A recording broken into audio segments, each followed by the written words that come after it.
నమస్తే, నేను మీ సతీష్. విజయ్ కళ నెరవేరుతుందా? తమిళనాడు సీఎంగా విజయ్ ప్రమాణ స్వీకారం చేస్తారా? లేదు అంటే తమిళనాడులో రాష్ట్రపతి పాలన వచ్చేటువంటి అవకాశాలే ఎక్కువగా ఉన్నాయా? ఇదే ప్రస్తుతం తమిళ రాజకీయ వర్గాల్లో హాట్ టాపిక్గా మారినటువంటి ఈ చర్చ.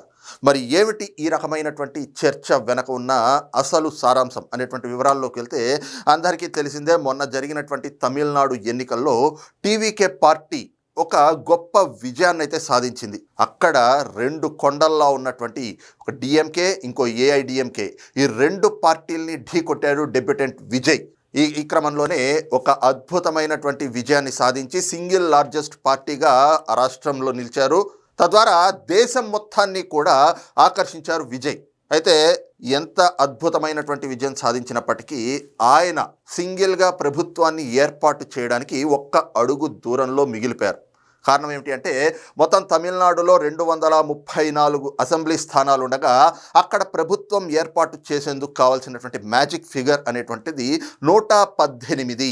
కానీ విజయ్ పార్టీ సాధించింది మాత్రం కేవలం 108 స్థానాల్లో మాత్రమే విజయం.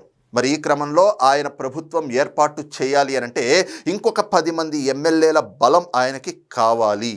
మరి ఆ 10 మంది ఎమ్మెల్యేల బలం లేకపోతే ఆయన ప్రభుత్వం ఏర్పాటు చేయడం కొంచెం సంక్లిష్టంగా మారేటువంటి పరిస్థితులు. మరి ఈ క్రమంలో ఏమిటి నెక్స్ట్ విజయ్ అడుగులు ఏ విధంగా ఉండబోతా ఉన్నాయి? ఆయన ఎవరితో కలిసి ప్రయాణం చేయబోతా ఉన్నారు? ఎవరితో ఆయన పొత్తు పెట్టుకుంటారా అనేటువంటి చర్చలు కూడా గడిచిన 2 రోజులుగా పెద్ద ఎత్తున జరుగుతూ ఉన్న క్రమంలో మొదటిగా తెరపైకి వచ్చినటువంటి చర్చలు ఏమిటి అంటే, అటు ఇప్పటికే విజయ్ తండ్రి చంద్రశేఖర్ ఆయన కాంగ్రెస్ పార్టీతో సంప్రదింపులు జరుపుతూ ఉన్నారు.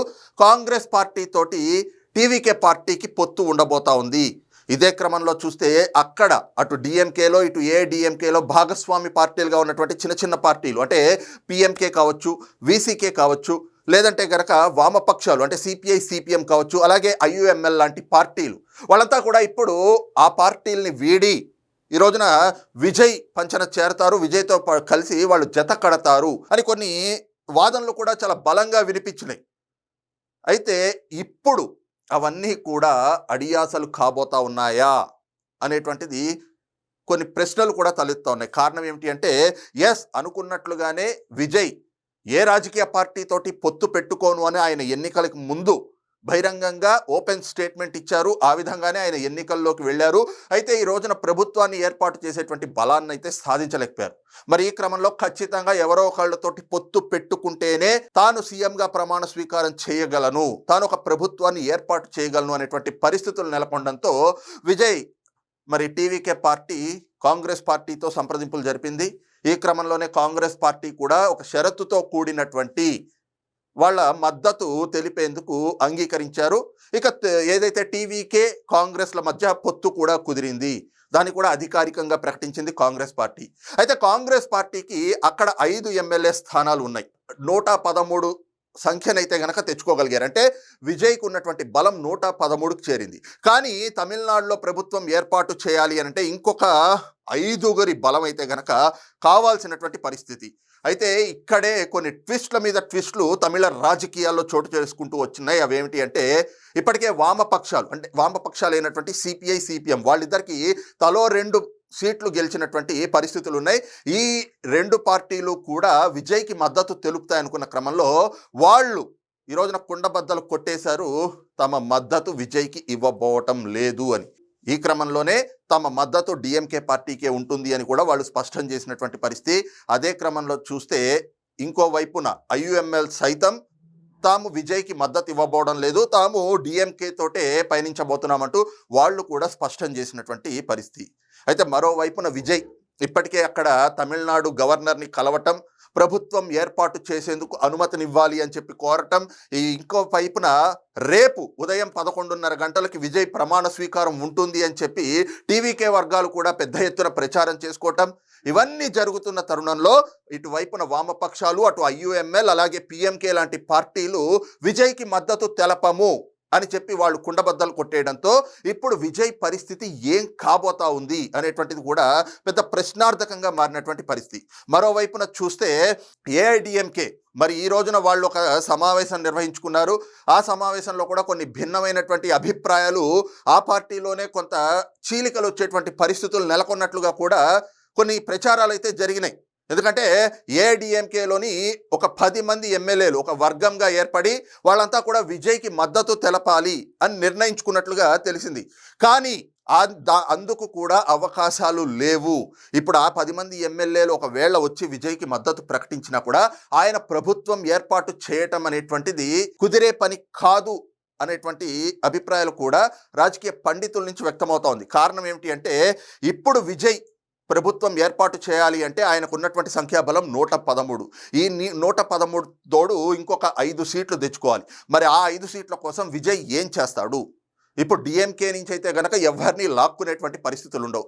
కాబట్టి ఏఐడిఎంకేలో ఒక చీలిక తేవాలి. చీలిక తేవడం అంటే ఏ 3 4 ఆయనకు కావాల్సినటువంటి 5 లేదా 10 మంది ఎమ్మెల్యేలు ఎవరైతే విజయ్ వైపు వచ్చేందుకు మొగ్గు చూపుతా ఉన్నారో వాళ్ళని తెచ్చుకుంటే సరిపోతుందా అంటే సరిపోదు. ఎందుకు అంటే వాళ్ళందరూ 10 మంది ఎమ్మెల్యేలు ఈ రోజున విజయ్కి మద్దతు తెలిపినా కూడా రేపొద్దుట ప్రభుత్వం ఏదైతే కనుక ఏఐడిఎంకే పార్టీ విప్ జారీ చేస్తే ఖచ్చితంగా వీళ్ళందరూ ఏఐడిఎంకేకే ఓటు వేయాల్సినటువంటి పరిస్థితి. మరి విజయ్ ప్రభుత్వాన్ని ఏర్పాటు చేయాలి అంటే ఏం చేయాలి అంటే ఖచ్చితంగా ఏఐడిఎంకేలో ఒక చీలిక తేవాలి.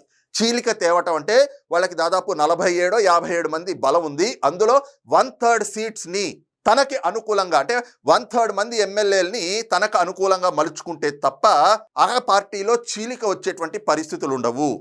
మరి అది ఇప్పుడు ఉన్నటువంటి ఈ పరిస్థితుల్లో విజయ్కి సాధ్యమయ్యేటువంటి పనేనా? ఎందుకంటే వాళ్ళందరినీ కూడా ఒప్పించాలి.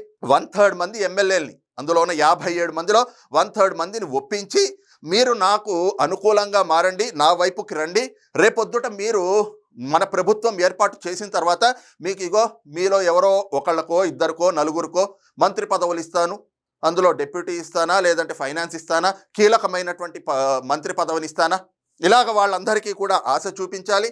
ఇవన్నీ చూపించడంతో పాటుగా అవసరమైతే మరి ఎమ్మెల్యేలని కొనాల్సినటువంటి పరిస్థితులు కూడా ఉంటాయి. ఒక్కొక్కరికి 10 కోట్లు ఇస్తారా, 5 కోట్లు ఇస్తారా, మరి వాళ్ళని ఎమ్మెల్యేలను కొనేటువంటి ప్రయత్నాలు చేస్తారా?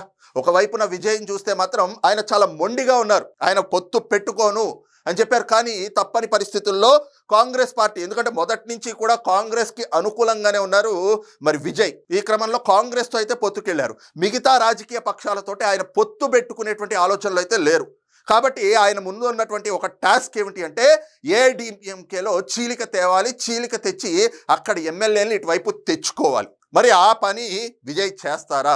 ఎందుకంటే ఇప్పటికే గవర్నర్ని కలిశారు. గవర్నర్ని ప్రభుత్వం ఏర్పాటు చేసేందుకు అనుమతినిమ్మంటే మరి విజయ్కు ఉన్నటువంటి సంఖ్యాబలంతో ప్రభుత్వం ఏర్పాటు చేయడం కుదరదు. కాబట్టి ఆయన బల ప్రదర్శనకి వెళ్లాల్సినటువంటి పరిస్థితి ఉంటుంది. మరి ఆ బల ప్రదర్శనకు కొంత సమయం ఇస్తారు. ఆ సమయం లోపల ఇదిగో ప్రభుత్వాన్ని ఏర్పాటు చేసుకోవడానికి కావాల్సినటువంటి 118 మంది బలాన్ని ఆయన చూపించుకోవాలి. మరి ఆ లోపల విజయ్ వీళ్ళందరినీ ఒప్పించి తెచ్చుకోగలుగుతారా? నిజంగా ఏఐడిఎంకేలో చీలిక తేగలుగుతారా? చీలిక తెచ్చి అక్కడ ఎమ్మెల్యేలు ఇక్కడికి తెచ్చుకుంటారా? ఆయన అడుగులైతే అటువైపు పడని క్రమంలో అది సాధ్యం కాని పనిలాగానే కనిపిస్తూ ఉంది.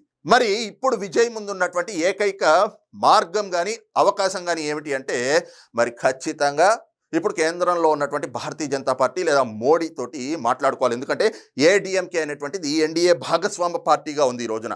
కాబట్టి ఖచ్చితంగా కేంద్రంతో మాట్లాడుకుని మరి డబల్ ఇంజన్ సర్కార్ లాగా ఇక్కడ ప్రభుత్వాన్ని ఏర్పాటు చేసి ముందుకు వెళ్దాం అని చెప్పి అక్కడ మోడీ తోటి మాట్లాడుకుని ఏఐడిఎంకేతో పొత్తు పెట్టుకోవటం మాత్రమే ప్రస్తుతం విజయ్ ముందున్నటువంటి ఒక అవకాశం.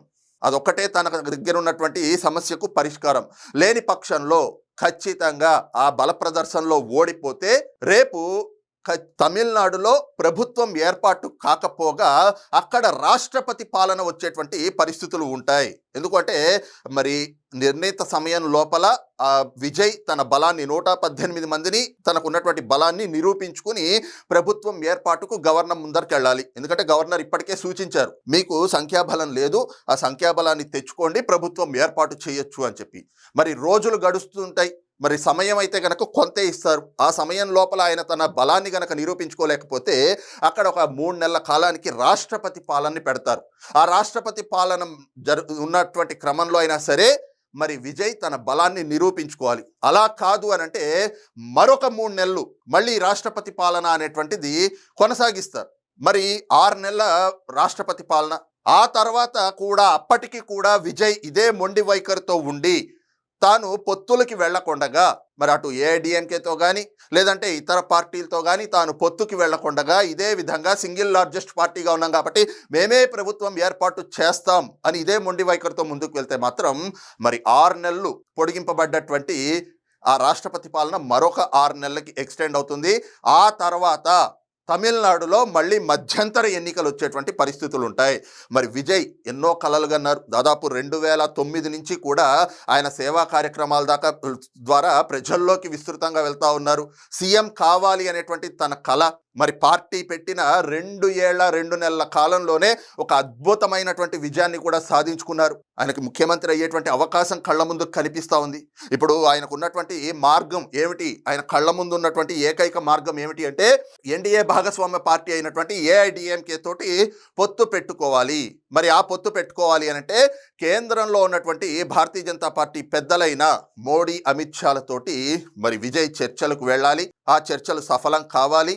వాళ్ళతోటి మరి ఈ చర్చల సమయంలో పొత్తు పెట్టుకుంటుంటే కొన్ని కండిషన్స్ ఉంటాయి కాబట్టి వాటికి కూడా ఒప్పుకొని మరి అటు ఏఐడిఎంకేతో అంటే ఎన్డీఏ భాగస్వామిగా మారతాను అంటే ఎన్డీఏ భాగస్వామ్యంలోకి తాను కూడా చేరతాను అని చెప్పి విజయ్ ఒప్పుకోవడం మాత్రమే ప్రస్తుతం ఆయన కళ్ళ ముందు కనిపిస్తున్నటువంటి మార్గం.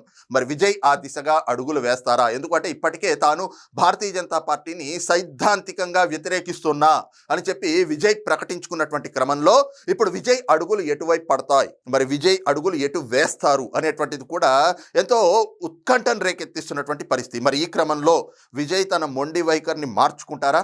లేదు అంటే గనక మొదటి నుంచి ఆయన ఏ స్టాండ్ పైనైతే ఉన్నారో పొత్తులకి వెళ్ళను అని చెప్పి అదే స్టాండ్తో ఉంటే మరి అక్కడ ప్రభుత్వం ఏర్పాటు కాకపోగా రాష్ట్రపతి పాలన పొడిగింపు, ఆ తర్వాత మధ్యంతర ఎన్నికలు వస్తాయా? ఇవే జరిగితే విజయ్ కలగానే మిగిలిపోతుంది. ముఖ్యమంత్రిగా ప్రమాణ స్వీకారం చేద్దామనుకున్నటువంటి విజయ్ కలలన్నీ కూడా గల్లంతైపోతాయి. ఆయన ఆశలన్నీ కూడా గల్లంతైపోయేటువంటి పరిస్థితులే ప్రస్తుతం తమిళ రాజకీయాల్లో ఎంతో ఉత్కంఠను రేకెత్తిస్తూ ఉన్నాయి. మరి విజయ్ నెక్స్ట్ అడుగులు ఎటు పడతాయి అనేటువంటిది సర్వత్రా ఉత్కంఠను రేకెత్తిస్తున్నటువంటి పరిస్థితులు అక్కడ కనిపిస్తూ ఉన్నాయి. మరి ఈ అంశంపైన మీ అభిప్రాయం ఏమిటనేటువంటిది కింద కామెంట్ సెక్షన్లో మెన్షన్ చేయండి. Thank you.